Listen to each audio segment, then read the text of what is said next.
Angalia ukienda kwenye Biblia, Hezekia mtumishi wa Mungu, Biblia inasema aliugua ugonjwa alafu akaambiwa hatapona. Na aliambiwa na nani? Aliambiwa na nabii. Na nabii nani? Nabii Isaya. Hivi nyewe mnamjua nabii Isaya? Lakini Isaiah was the serious prophet of God. He was a serious, alikuwa ni wale manabii ambao wakisema moja ni moja. Yaani Isaya ndio nabii ambaye anatabiri miaka 700 nyuma kuzaliwa kwa Yesu. Okay, ngoja niende deep kidogo. Wewe unasema muona watu wanatabiri alafu mtu anakutajia nguo, rangi ya nguo uliyovaa, kwamba naona nyumbani kwako kuna nguo nyekundu. Wewe unasema unatabiri. Wewe, kulikuwa kuna mwamba anaitwa Isaya. Isaya anaanza kutabiri, yani ametoka kwenye jana ameingia kwenye leo. Alafu anasema maana kwa ajili yetu mtoto amezaliwa. Alafu wakati mnadhani ataishia hapo, anaenda mbele anasema tumepewa mtoto wa kiume. Wakati unadhani ataishia hapo, anasema na uwezo wa kifalme utakuwa mabegani mwake.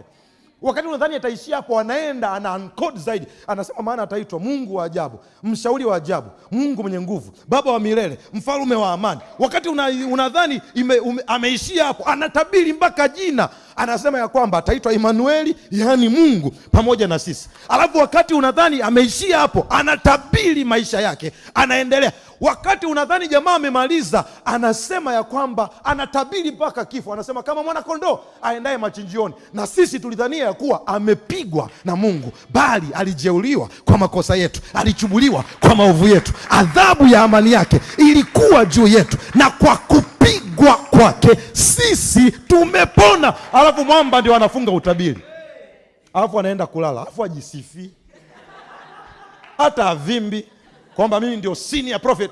Mwanangu, miaka 700 kabla mwamba anapiga mtoto. Amezaliwa wapi? Atazaliwaje? Jina lake atakuwa ni wa kiume? Ataishi wapi? Atakufaje? Atafufukaje? Na kifo chake kitakuwaje?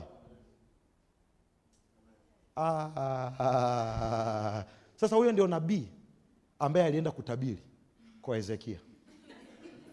Kaambia, sikiza nikwambie kamanda, umeugua huo ugonjwa na Mungu amenituma nije kuambia hauponi, unakufa. Alafu mwamba kaondoka. Hahitaji confirmation.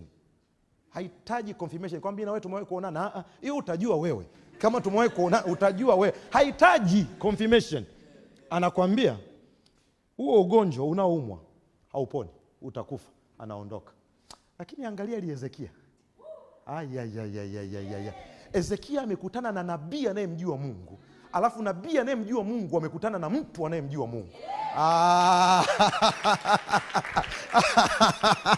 Oh my God. Mimi sina ugomvi na unabii. Mungu amenipa karama ya kuona. Huwa ninatamka na Mungu huwa ananipa kutabiri mara kadhaa. Ninaamini hata kizazi hichi wako manabii wa Bwana. Ninaamini kabisa. Lakini ninachokufundisha ni kitu gani, mtu wa Mungu? Ninachokufundisha haijalishi umekutana na nabii mkubwa kiasi gani. Lazima na wewe uwe na kiwango cha kwako cha kumjua Mungu ili usipelekwe na kila upepo.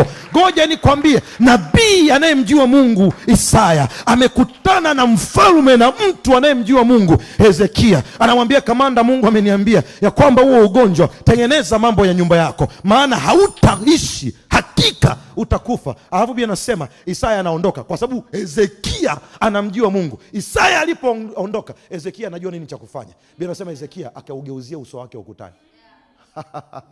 Alafu akaenda kwa Bwana. Alipoenda kwa Bwana hakuwa na maneno mengi. Hakuanza kusema kwamba baba na watoto, taacha mke, tazama baba. Si unajua ndio kitu cha kwanza ambacho kingekimbilia. Kwamba baba wanangu wataishije bila kiondoka. Baba wanangu, mke wangu. Hezekia alipogeuka akamwambia Bwana, tazama, nimeenda kwa ukamilifu mbele zako. Nimekucha wewe. Akapiga pale. Kwa sababu anajua Mungu kodi zinazomshika ni zipi. Nafundisha kwa habari ya kumjua Mungu, watu wa Mungu. Anajua Mungu anashikwaga na kodi zipi. Anamwambia nimeenda kwa ukamilifu mbele zako. Nimekutumikia kwa moyo wangu wote. Mungu akamsikiliza akamwambia kwa hiyo. Akamwambia nimesikia nakufa. Na mimi siko tayari kufa. Nabii kabla hajafika nyumbani, Mungu yule mtuma akamtuma tena. Aya, I wish ungeidaka hiyo point. Kwa hiyo nabii ikabidi atumie nauli yake kurudi kwa mfalme, kwamba mwamba umepiga kitu gani tena huku? Akamwambia kwani vipi? Akasema amenituma tena nije kwambia ufi, amekuongezea miaka 15